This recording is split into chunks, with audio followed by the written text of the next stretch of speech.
Welcome back, everyone. Peacock here with another board game vlog. So I haven't done one of these in a long time, but it's a new year. Try and get these things going regular. So please like if you enjoy these videos and consider subscribing if you haven't already. So let's just jump into this here. So recently at Game Group, we got to play a game of Scythe with the Wind Gambit expansion, and the more I play Scythe, the more I fall in love with this game. Our game group is nuts for this game, and these airships shake up the endgame trigger, and out of 16 different abilities, 8 passive and 8 aggressive, 1 aggressive and 1 passive are randomly dealt up every round, and that's how your airship behaves. Sometimes they can transport troops, sometimes they can transport resources, sometimes they can help resources grow, sometimes they can drop bombs and influence a combat. Not to mention they are stunning and have a huge board presence. So if you're a Scythe fan, I can't imagine not spending the $20 odd on this expansion. Christmas game, my wife and I got this little filler game about making stained glass windows, Sagrada. So far, I'm really enjoying this as a 2-player game, and you can play a game in 15-20 minutes. It's a dice drafting game. You're going to have 2 times the number of players plus 1 dice out there. Start player alternates rolling them. And you're going to pick a little card you slide in your stained glass window at the beginning of the game. You've got 4 to choose from. So this will give you limits, if there's a yellow square, you can only put a yellow dice there. If there's a number 3, only a number 3 can go there. And you can't have more than 1 color next to each other orthogonally, and same with numbers. So it's a nice puzzle planning your drafts, and then there's some tools out in the middle. You can use these tools to maybe break some of the main game rules. Really clever game. I wouldn't say I love it at this point, but I am enjoying it, especially as a 2-player game. Oh, Queen Domino. My wife and I just played this last night. It's, we both like King Domino. I think she likes it quite a bit more than me. King Domino is super simple little tile drafting game, which this thing has exactly. King Domino is in this game, and then there's 3 different actions. You can now buy building tiles and put these on your kingdom. You can get little knights, which you can put on to gain money. You can put towers in your kingdom, which could give you certain endgame scoring. And if you want to brag a dragon over here to burn down a building that your opponent can't get, then you can do that as well. So I can't see ever wanting to play King Domino again, because this doesn't overcomplicate it, but it really blossoms it into a good strategy game. So there's some variations in here that you can use King Domino with, like team play and stuff like that. So I'll be checking that stuff out, but it's a great game. I am not disappointed with the Queen Domino. Oh, here's another one. This game my wife were playing tons of after a long break. Decided to bust it out. And some of the best gaming experiences this year with Jess. We got into a campaign, and my wife is just naturally really good at this game. Not only does it have an awesome Euro game, but it's got a phenomenal story element to it. And these stories can link to each other. So you're playing your own adventures while playing this brilliant little Euro game.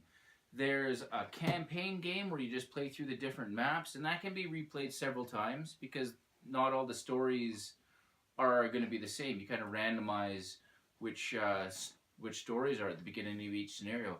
Then you can play character mode, where whoever you choose as your character has a specific amount of quests that they go on. So every quest that you do will be another one of your characters, and you follow your own character story along. That would be the same every time, not as replayable, but maybe you can make different choices and that sort of thing. I haven't played character mode yet. And then there's just straight up Eurogame mode, where instead of story elements, you just have a deck of cards that will give you just like some generic encounter. And that's just in there really as a bonus. If you just play the mess out of this game and you're bored of the other modes, well, then you have that. But Near and Far definitely grow near and dear to my heart. Now, what do we got? All right, I need both hands for this one. Because, Gloomhaven. Now, my wife's seen this box, and she was intimidated for sure. But I put the time in. I learned the rules. Amazing rule book, by the way. And for those of you that don't know, this is almost a translation of Diablo, the video game, in a board game sense. It's got the same grand scope. There's hundreds of cards in here. There's thousands of different story possibilities and crazy items that you can encounter. You can play this game for years and not even experience everything that's in this box. It's a cooperative dungeon crawl. You're playing through, I believe there's 95 scenarios in the book. You have a character and you have a deck of cards you start the mission with.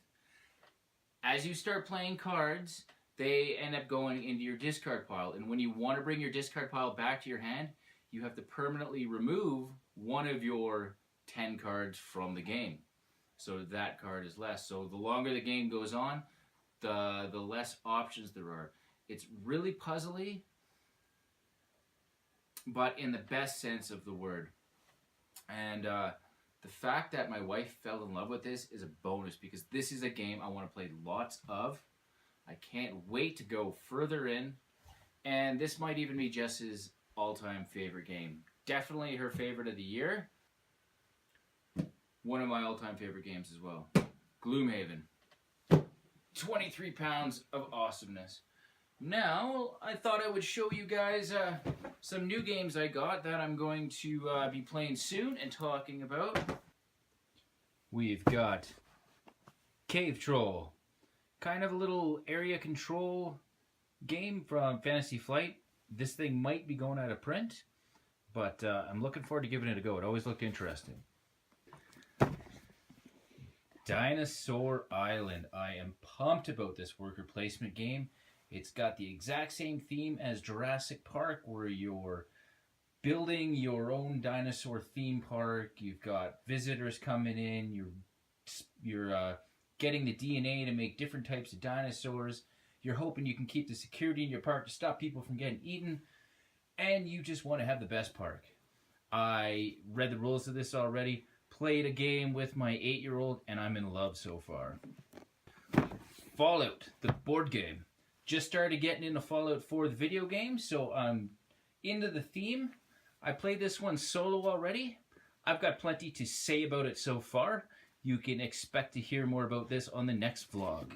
And Spirit Island, a cooperative game where the players are working to get rid of invaders to this island that are killing the native people. I hear it's got a touch of pandemic, but this is much heavier, much more complicated. There's no alpha gamer because everybody's concerned about their own thing, and there's lots of variety in the different types of spirits you can use. So that's all for next week. Hope to talk to you then. Thanks for watching, everyone.